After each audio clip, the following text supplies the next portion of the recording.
He was the Vice President of Engineering at Oracle and Sun Microsystems.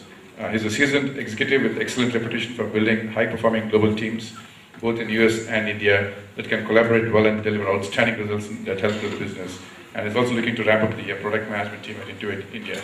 Ladies and gentlemen, please help me welcome Vijay Anand.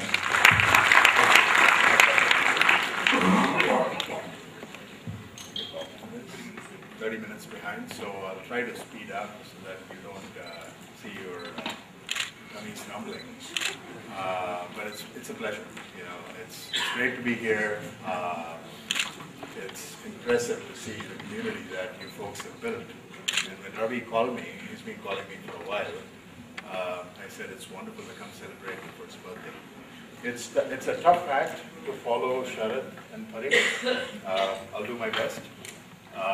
What I wanted to do, you know, when Ravi asked me to talk about the emerging markets and products for the emerging markets, you know, as Parik discovered, it's not an easy problem to solve. It's something that we've begun as a journey. There's a lot of commitment in the company to solve. We've got a ton of learning from it, right? And the learning has actually inspired us to stay committed and go make this happen. And I'm very confident, and there's a number of reasons why I'll cover in our presentation for that confidence. I want to slightly disagree with the speakers and before me. You know, Sharad did challenge me to disagree. It's great to see the startup ecosystem, right? It's great to see the startup ecosystem. You know, I myself am involved in advising a few startups, and I see a sea change, you know, in terms of assertiveness, confidence, and experience. It is on the backs, I believe, of that huge ecosystem that we built over the last 10 years that I've been a part of, which is the product MNC, right? A lot of the folks that have actually started these companies have come from one or more of these MNCs. And the reason that happened is, you know, it's not very dissimilar to what happened in the Bay Area, or even in Israel, although I wouldn't be able to speak for Israel. You know, you do need that ecosystem. It does take time, you know, whether it's skills and experience or whether it's go-to-market. And I believe we're on the cusp of seeing that happen. So what I'm going to be focused on is more about using the experience that we built. And, you know, to be humble, we're standing on the shoulders of giants. There are a lot of people who've done this before us. Using that experience, I want to talk specifically to the product manager community, right? I want to talk about how expectations have changed, you know, how we're looking at it, which I think makes a lot of sense whether you're in the enterprise side or in the small business side, or if you're focused on consumer. You know, there's a fundamental shift that's happening. We've learned about that shift, you know, in the parent company. We've learned a ton doing this in India, and we're actually implementing this as we speak, right? So I'm going to talk about, hopefully, these lessons. You'll be able to take something away in the next 45 minutes when you go. So the background I have to give you before I start, right, in terms of a transformation. So my theme is really about how is the product manager's role transformed. You know, thank you, Sharad, for setting the context between product and program manager. That's important. But when you think about the transformation, I think there's a sea change, you know, and I'm speaking from a perspective of, you know, someone who's not played a role of a product manager, so take it with a chunk of salt in terms of what I say, but someone who's worked with smart product managers and someone who has smart product managers as part of my team. There's been a lot of learning in terms of how they've transformed and who's been successful and who's not. But before that, you know, and my examples are going to be in the context of Intuit. So how many of you know Intuit? I don't need to spend much time. It saves me a lot of time. For those others, you know, I'll give you a quick background. You know, we as a company have been a story of transformation, and this background is important. 25 years, right? The company was founded in '83, and in 25 years, we got to a pinnacle in the US.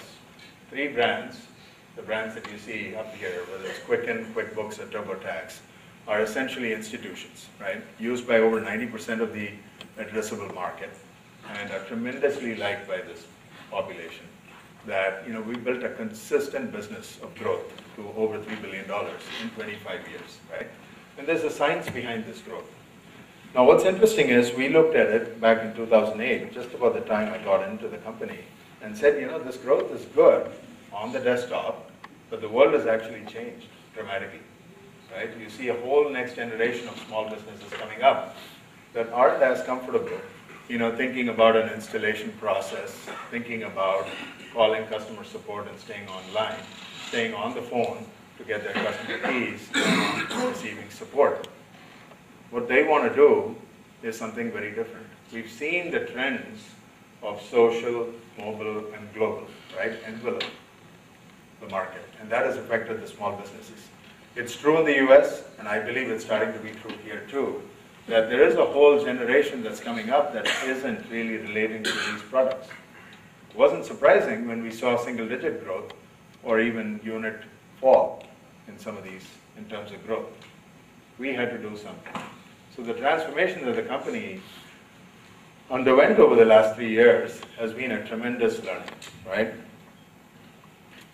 Where we are today, right? We grew the user base, but much of our user growth is actually coming online and mobile, right? There's been a sea change in terms of expectations. We've been able to learn from this experience, listen to our customers, and be able to appeal to a whole new customer base and bring them on and gradually provide this change. You know, how many of you were at this product conclave, the NASSCOM product conclave most recently? A few hands going up. If you were there, you would have heard Brad Smith, my CEO, talk about this change. You know, he has this analogy about driving change with a clutch, right? We've seen a lot of companies go through change, and it's been wrenching, losing a lot of customers in the process. I don't know how many of you follow the US market, but Netflix is an example, where they went in and actually did that change in their business model and ended up essentially losing a whole chunk of customers. You know, most recently you're seeing the story of Adobe as well. It's important to drive this change. It's important to bring new customers in while you provide a transition for the existing ones. And that's the journey we've been in. And I'll talk about some of the lessons, you know, from a product management perspective. But this actually gives you a background. So let me talk about the PM as we know it. You know, 10 years ago when I was driving a product suite for Sun Microsystems, right, which we acquired through a startup that I came in, PMs were doing a specific role. I had a wonderful PM in my team, and the way they were looking at it is, you know, I go sit around, talk to analysts, go to a number of customers, interview and survey them, and bring back data, put together this fantastic market requirements document, right?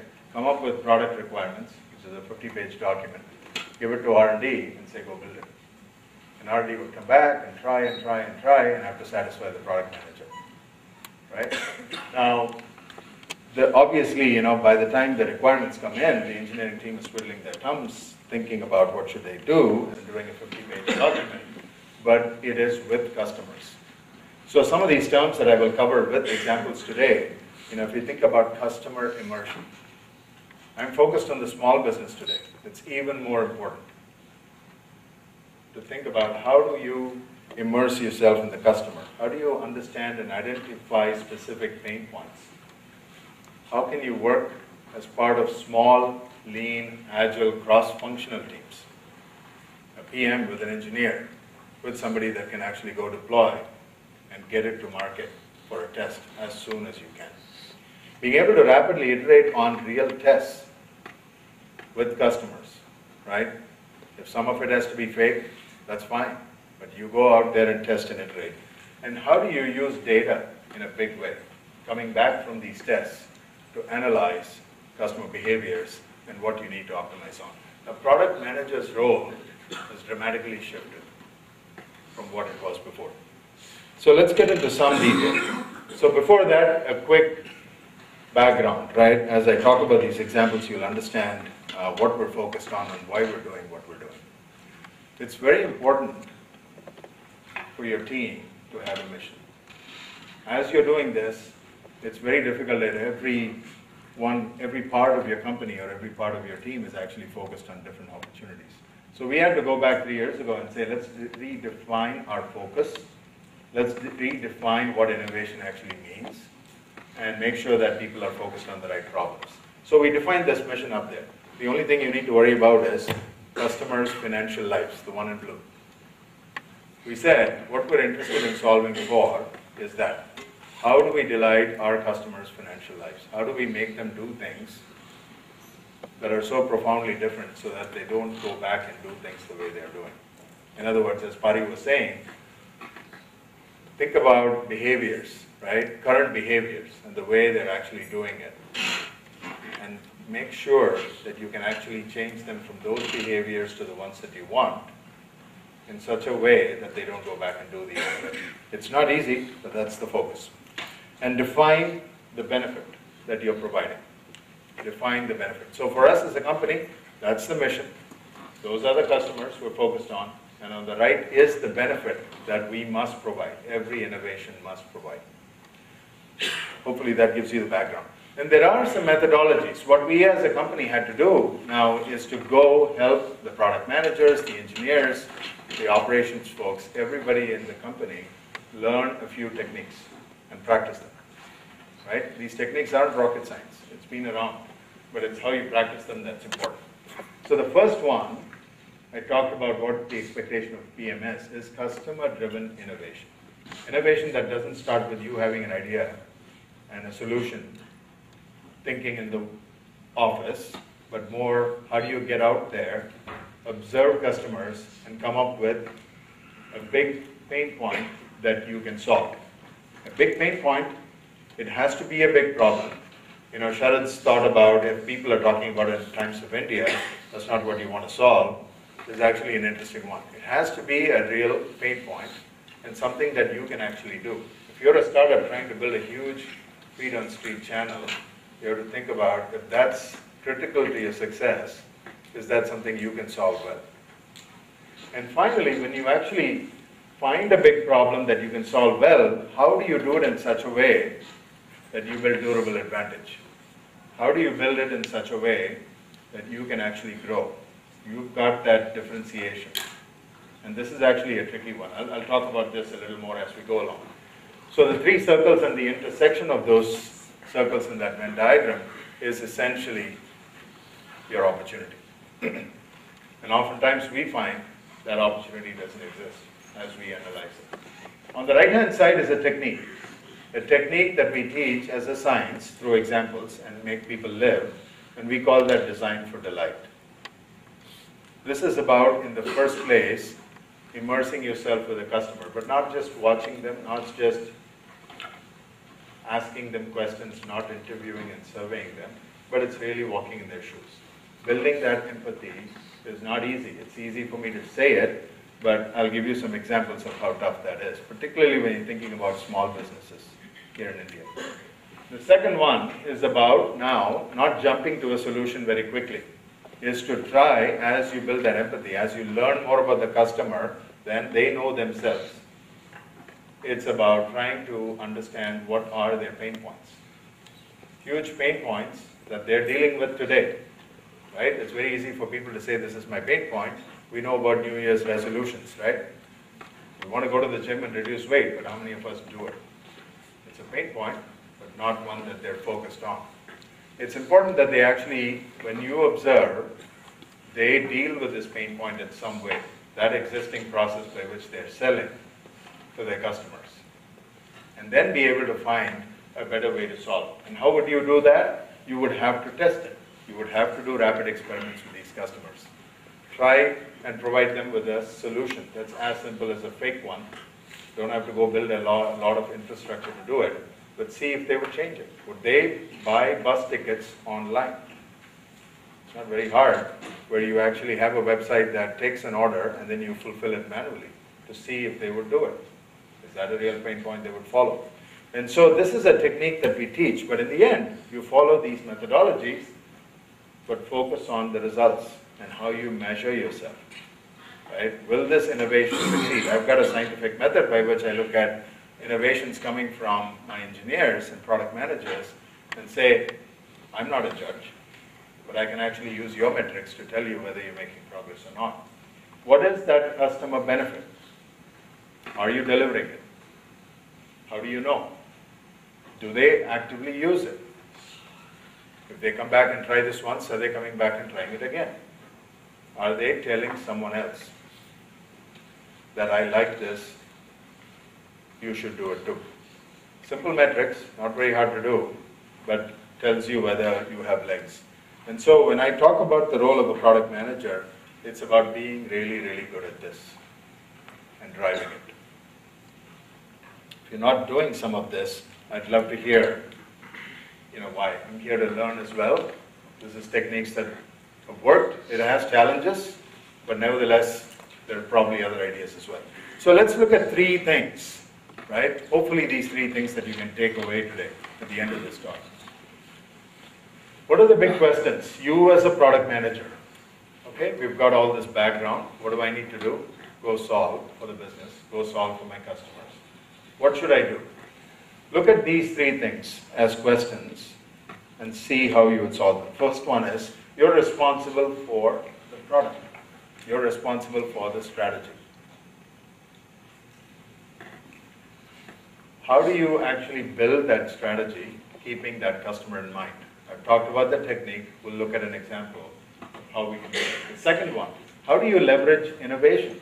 The role has shifted from I'm collecting requirements and making sure my team is delivering the requirements to I'm driving innovation. I'm driving value for the customer. I'm solving a major pain point. And finally, how do you prioritize? There's probably lots of ideas that you get from people around you. How do you know which ones to focus on? And how do you drive success? So let's look at these 3, right? Very practical questions. On the first one, here are some techniques that we've actually followed. I've talked about customer empathy, right? These are photographs, actual photographs of some of the people in the company, both here in India as well as elsewhere, where they practice this methodology, right? Are you out there with customers as a product manager? Think about how much time do you spend over there. It's not simply about sending a survey. It's not simply about getting a response and understanding customer behaviors. It's not simply interviewing them. It's about watching them, observing them, see what they do as they run their business. What are those workarounds that they apply in their business? What artifacts do they use to manage the business? And I'll give you an example of this in a space that we're in. But on the left-hand side is a watch shop, a retail shop, and that's the entrepreneur that's actually driving this here in Bangalore. On the right-hand side on the top is actually a Southeast Asian customer managing her recruiting business and what she's doing in terms of using devices, right? How is she using them? On the left-hand side at the bottom is actually a mandi where a farmer is actually bringing his produce and trying to sell it at the mandi.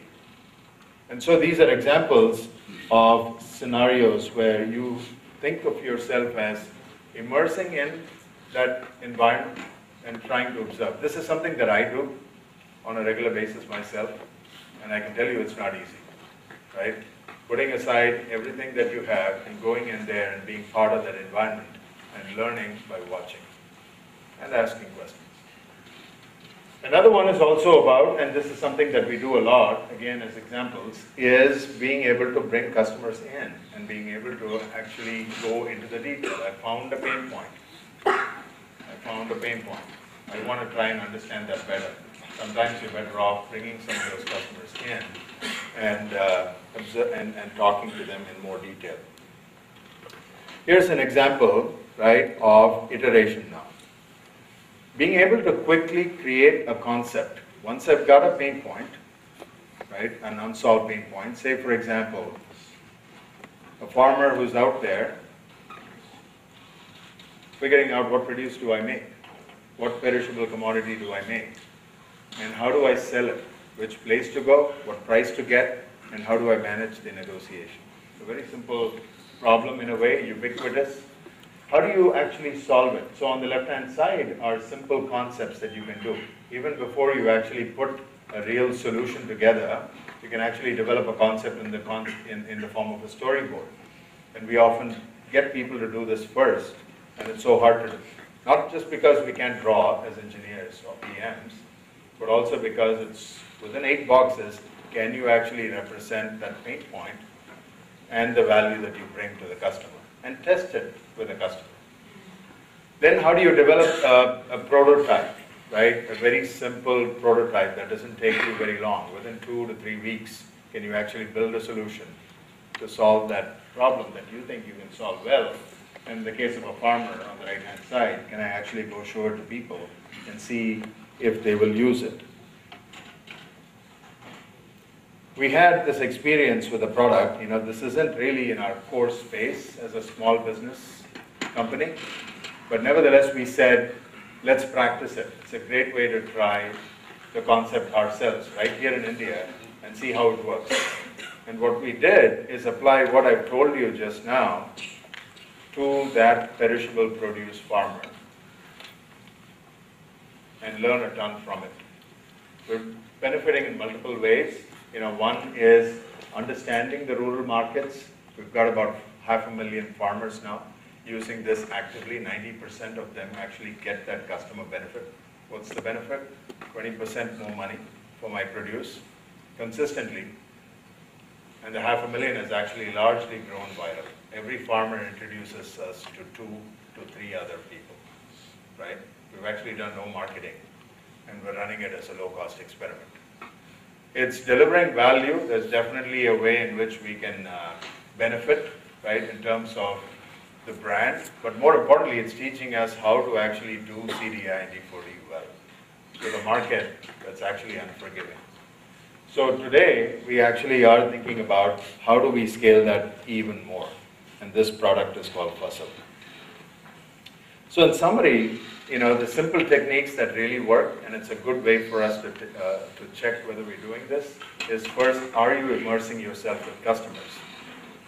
Are you identifying pain points, big ones, that you can actually solve well? Fussel is a great example of a huge pain point, and we feel we can actually do this well. Finally, are you actually bringing them into the process, and are you iterating very actively with them? 3 things that you could do to make sure that you've got the right problem, no matter what area you're in. Let's look at the next one quickly. This is about innovation. This is about the solution. I've got the big pain point. How do I make sure that I have the right solution? Building a culture of innovation around it. So we used to be a development center where we would form teams, right? Not very dissimilar to many other centers that I've run or other people have run. We would do order taking, right? What do we need to build? Tell us and we'll go build it. And we would be the best development center in the planet in terms of delivering to an order, without really asking the question, why are we doing this, right?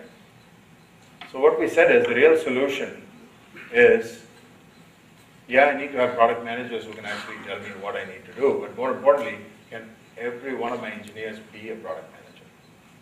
Why can't we have a whole team filled with people who directly interact with customers and do what I just talked to you about? If you understand the problem, I bet you would do the right thing. Why do we have to have some people understand the problem and relate it to others?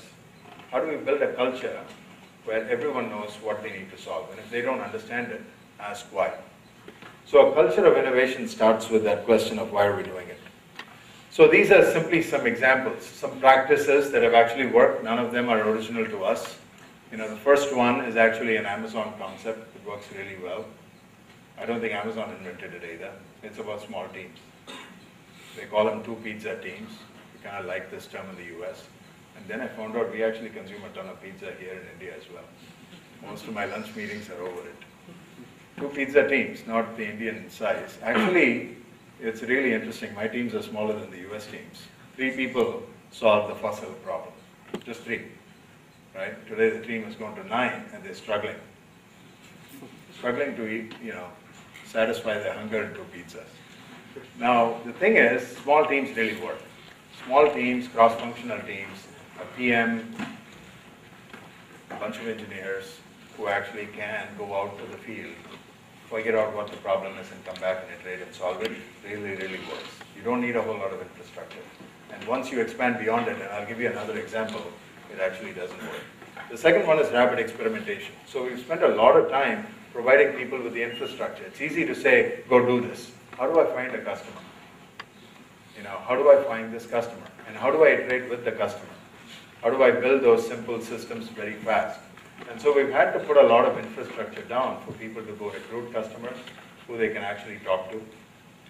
And second, be able to have those platforms, right? And I'll talk about one example of a platform that we've used inside and outside, where people can, within a few hours, put together a solution and go try it. If you minimize those barriers, people will experiment, otherwise they won't. And finally, celebrating failure. That's a picture of Edison.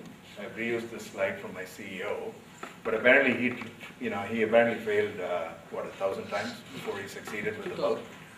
2,000 times? Thank you. And when somebody asked him... It's a 2,000-step experiment. There you go, expert. Thank you so much. I actually don't know the story that well, but it's about making sure that you view failures as successes, as long as you get the learnings from them, and don't repeat the same, I hope you didn't, the same error. So here's an example, right, of an engineer. We were talking about a key product area in our company, which is online payroll. And a lot of people talked about online payroll in the company. We had a fantastic desktop product. We had to go buy an external product. And yet people found it to be really, really hard to do online payroll, right, online. So he said, there could be an easier way. There are a lot of our customers who are actually out on the field. They're contractors. They've got a lot of labor that they need to pay. They can come back to the office and use a browser or a desktop product to pay. Why can't I build a simple mobile product? I could do this in my spare time. I could use the existing infrastructure to be able to build, and I could test this with the customers that we already have. Would you use this? We call it unstructured time. Essentially give people time so that they can actually do things that we don't tell them to do. Again, going away from order taking.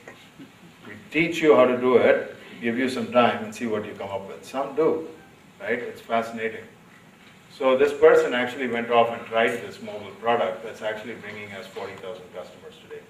Interestingly, many of these customers aren't subscribers, aren't existing customers. That was the premise, the hypothesis by which we started, saying an existing customer struggling to use our product, would they use this? And then we found that people who never considered our existing product are actually coming in and using the mobile online payroll solution that's live now in the US.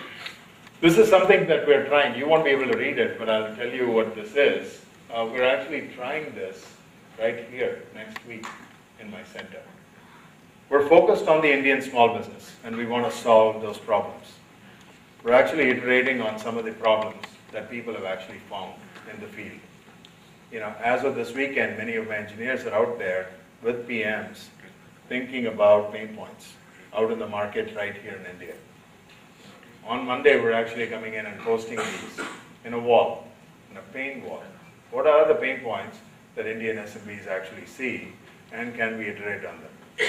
At the next opportunity, I'll be happy to come back and share what we found. But this is a way to practice. I myself am going this afternoon on a follow me home to do this thing. In about 2 weeks, our founder, Scott Cook, is here. And his main job in the company is how do I coach people to do this really, really well? Something that I did 28 years ago, how can I teach others to do this, right? He's also doing it at the TIE conference, by the way, if you want to come and listen. So I talked about infrastructure. How do you make it really, really simple for people to solve it? And I want to tie 2 things here, right? How do you solve it quickly? So we ended up thinking about this problem from 2 angles, right? One is, there are a lot of people. What's a big pain point? What's a big, huge pain point right here? The internet is live. There's a lot of value. Everybody here, I bet, is on the internet every day. And yet, a big chunk of the population right here in India can't get onto it. Is that a big pain point? You don't get the value. That's huge. Can we solve it? We said we don't know. Seems like too big a problem, but why don't we try? So this is an example of a platform. It's a mobile platform. It's an SMS platform, text web, where with just an SMS, I could actually retrieve any information that's out there in the internet. right? It's a platform. Why? Because we really can solve it on our own. Can other people help solve it? Yeah. Could we enable that? You know, it's the structure that we talked about just a little while ago. Who would be early adopters? And how would we actually get this going? So we went to a number of college campuses, right? And we said, what do you think? They loved it. The first apps came from college students solving for themselves. It went on virally to every college campus. We went to 4. It's now there in almost every college in India. They're building apps for themselves. Then we said, can we get other people onto the ecosystem?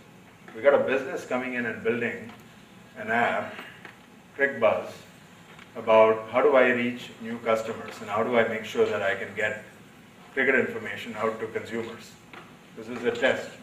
We're using this as a platform to be able to understand how we build an ecosystem. A platform, what started out as an internal use platform, right, is now being used across the country. We have over 1,000 apps. We have a million users registered. 300,000 are very active, 7-day active, right, are using more than 2 apps. And the long tail is huge, right, in terms of the number of apps, and it's growing. It's an ecosystem. It's a great way for many of my engineers to actually test their ideas, all with a simple SMS. It's not going to solve every problem, but it's a great way to test whether you're really addressing the right problem.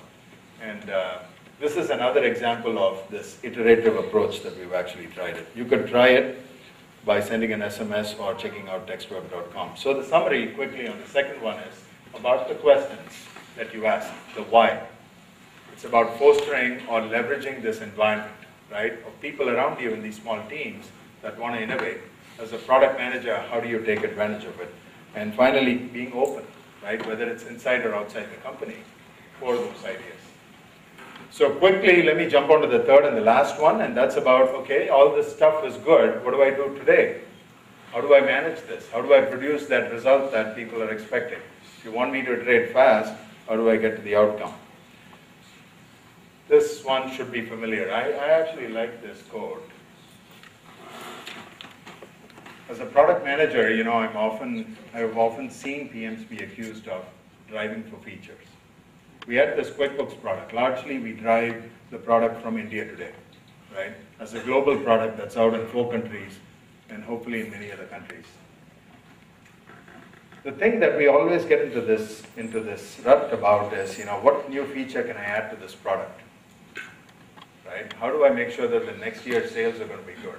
How do I make sure people will buy that product in the shelf? And what we have to do is to go back and think about that premise, right? This quote is very key. You know, if Jobs didn't weed out all those additional features out of the first iPod, even though the MP3 player market was rife with so many players, which had so many more features than the iPod, would the iPod have been successful, and would it have started a whole generation? You know, I remember this quote from Scott Cook, where, you know, 3 years ago he came to a TiCon and said, you know, by the time we were, when we were doing Quicken, you know, way back in the early 90s, you know, a lot of people were saying, how come we're not in the accounting business? And there were many accounting players at that time already capturing the business, and people would come back and tell him that we're late, we've lost the opportunity. You're doing accounting for consumers, why not for small businesses? The insight that really got Intuit started was the fact that a lot of the small businesses were actually using the Quicken product, the consumer product, and not one of those accounting products that's already out there. The why question actually triggered this answer, which is they were not accountants. Many of the small businesses were not accountants. This is the comment Shoaib was making. So solving for the person as opposed to solving for what the problem is. So they went back and said, you know what, we want a product that's as easy to use as Quicken and solves for that small business customer. So QuickBooks was about 3 years late. The market supposedly already taken, and got into the market with far less features. You know, some claim is about 30 to 35% of the features, and ended up essentially taking the market, and none of the others are around. it's an example of what this quote by Jobs really exemplifies. So let me leave you with these thoughts when you think about how do I put these 3 steps in action. This one I can't not emphasize more, right? It's about making sure that we have a problem. As engineers, I used to teach this a lot, and I myself fall into the trap of jumping to a solution. And it's so hard to articulate this one big pain point. Defining the customer benefit. So when I think about Fussell, it was about saying, I think we can help make them 20% more. You had to have a hypothesis. That had to be upfront. And that's how you measure whether you're actually providing that benefit. This one is the realization that's coming in more and more, right? It's not only about providing the benefit, but how do you make it easy to use? How do you get this user who's coming in? This is even more important in today's solutions, where people have a raft of choices. How do you make sure that when they come in on the first time, they actually will come back another time? Our funnel for many of our products, I don't know about you, is 100 people try it, 1 person actually ends up coming back, right? Getting from 1 to 2 is very hard. So providing that benefit as early as possible. We have a product out there in ICICI, which actually is a personal finance solution. And we found that a lot of people would actually come in, and very few would continue. It's because it took about 10 tries to actually get to see what the value of the product will provide me. 10 clicks, right? A lot of steps, a lot of data entry. Only then do I see that pie chart that tells me, I didn't realize that I'm actually spending way more on this side and way less on that side. But it took a long time, and 99 people didn't get there. So we reduced the 9 to 2, and we found that it went up 5 times, right? So now instead of 100 people trying this, 500 people are actually trying it. That's first use. And if they like that benefit, they come back. So make sure you get there. And finally, this I can emphasize, right? This is where I think we went wrong with our tries in India, right? We said, we know the big pain point, we've iterated enough, done. Now we go and build this super solution, and we take forever. You've got to keep iterating. Even if your product is in market, even if you think you know what you're doing, you got to keep testing, because you never know when you'll go off. And so being able to have a continuous testing methodology, not with your QA team inside, but rather with real customers in their hands. The perpetual beta as you see it, but not why they're doing it, but really doing it. Being able to test it relentlessly and measuring ruthlessly and killing things early if you don't see that benefit that I talked about. And continuing only if you actually validate the hypothesis. So in summary, it's about these 3 things. I've talked enough on it. Let me quickly forward the 3 steps, right? When you are responsible for product strategy, it's about, do you understand the customer really, really well? Are you able to leverage your team and the culture that you have to drive some of those ideas? And how do you know which ideas to drive is to use a methodology that I just talked about. How do you prioritize? The ones that actually test well. Those are the ones that you actually take forward. And make sure you test continuously. So finally, for PMs, if I were to leave this, the only constant, you've heard this, and you've heard this too. It's a big opportunity out there. We at Intuit, we've realized that we've learned a lot through this journey, both in India. This is informing our US strategies, and our US strategies are informing here. We were in India not just to make money in the short term. We were here to leverage the talent and be able to learn a lot that will help us grow in the longer term. We've got 90% of the user base in the US. Our growth really is outside. Nothing like India to learn and grow from here, right?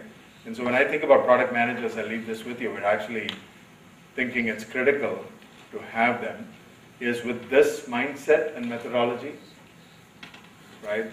I believe our product managers in the larger multinationals that focus on not just the India market, but the global market, we believe will be successful. Thank you all.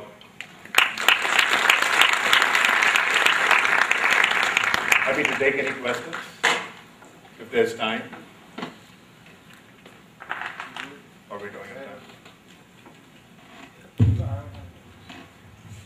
Hello. So, first of all, thank you for such a wonderful presentation. I'd like to have your views on implementing an open innovation model within the Indian environment, Indian ecosystem. Is it possible for Indian companies to have an open innovation model like most of the Western companies are implementing it right now? Yeah, that's a very good question. In terms of there's a simple quote. Let me start with this. Most of the smart engineers, right, don't work for us. If we simply realize that, we can solve all the problems ourselves, I think we're mistaken. There's a fundamental mindset shift that's happening within companies, particularly application companies, like us, that, we've considered ourselves long to be a solution provider. We're able to provide that solution.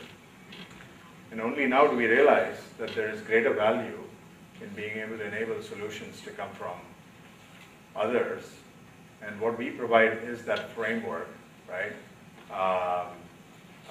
for the solutions to reach the right people.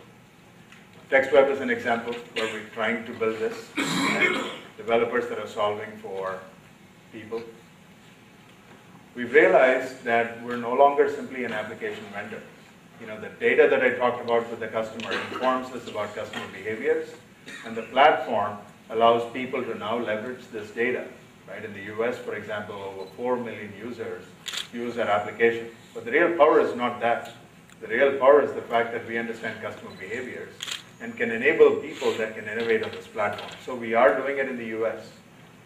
If you go to Intuit Collaboratory, we post challenges, other people solve them. And when they solve them well, according to this methodology, we would love to partner with them and see how that solution can go along with ours. Right?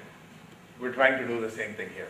We're in the earlier stages, but I'm convinced, the platform ecosystem play is the real play for growth. And we don't have enough of that in India.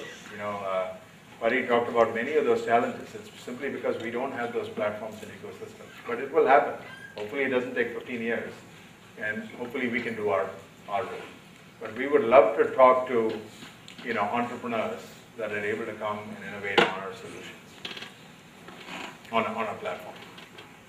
Any other questions? Yeah. So I work for Nokia. Actually, we also do pretty similar things here. But one of the biggest challenges is actually, like you rightly said, for example, also Sharath has mentioned, in the startup it is easy to do this kind of things because it's nothing to do with the company strategy and company current goals and all. But in an environment where MNC, where the company already has strategy in a very high level, and we are doing locally something very different, probably opposite to that strategy or whatever way. So how do you make sure that what you do is exactly as per the strategy, or how do you align it in that way that the company actually doing in that way only? That's one of the biggest challenges actually we face today. Yeah, so very good question. In fact, to me, every MNC captive, as they call it, I don't like that term, is actually struck with that particular problem. Right? I think it's very important to align with the larger strategy. Right? And so when I put up that slide about solving financial lives, it's very easy for me to say, if this thing doesn't really make money or save money for a small business, why am I interested in that idea? So to me, I think the mission is very important, and being able to align to it is very important. I found that, as leaders, we need to figure out how to make that happen. Challenging our people to solve for that strategy, as opposed to keeping it very open. The second is, are we providing that support, right? So when I talked about the unstructured time thing, it's not really about time. My best innovators are really a smaller fraction than the entire population, but they go way beyond the time. Time is not the big barrier, but it sends a message that we really want you to do it. Having the infrastructure and the metrics, I think, is important, right? This is another thing we've realized. And my Intuit folks here in the audience can actually keep me honest here. We tried it by making it very open and very free, and we realized it's diffuse. So in addition to a challenge, how do we give them the structure, and how do we measure progress? If you make that end goal be visible to them, I'm not telling them, we have this term called HIPPO. The highly paid person decides what is a good idea. It's actually a bad idea. Right? What do I know about any of these problems? So it's better that we provide those metrics. Can you reach out to a customer? Can you try? And do they use it? And come back and show me these? Is a better way to judge whether that idea is right or wrong. So I think the real solution for me, when I think about the multinational centers, is innovation is key. Commitment's got to come from the top. There has to be a clear mission, and there has to be a platform for it. And being able to measure the outcomes. Right? These are the lessons that we've learned. Thank you. I'll take one more question in the interest of time in my next speaker. And I'm happy to chat over lunch. Just wanted to know, like nowadays companies are doing a lot of market research and consumer research, and they prepare a market plan or marketing plan and all. Then why the product actually fail in the market? Is it because of the consumer ignorance that they once they say that this is the pain area, but once the product is launched, the priority changes? Or what exactly is the thing when a company is actually investing so much of money for that research and the product fails? It's never easy to a product. In my career, I've built about 5 to 6 products, if I forget the smaller ones. More than half have failed in the market, right? Or haven't lasted and made a lasting impression.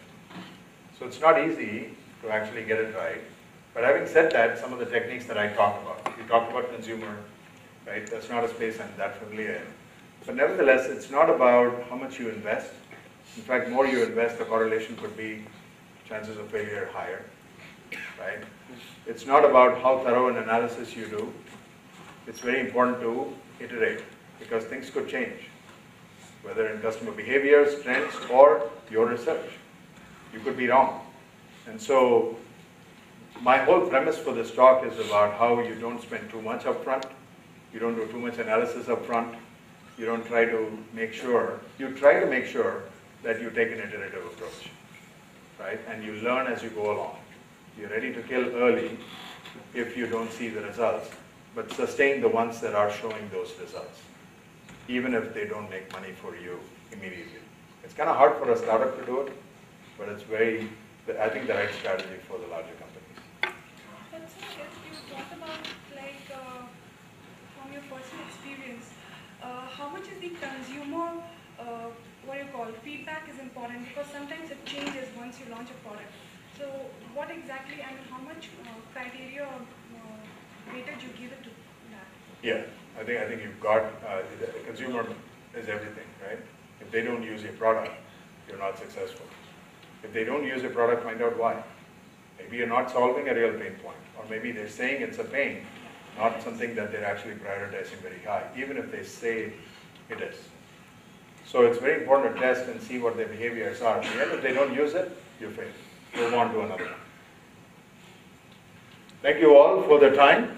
Enjoy it.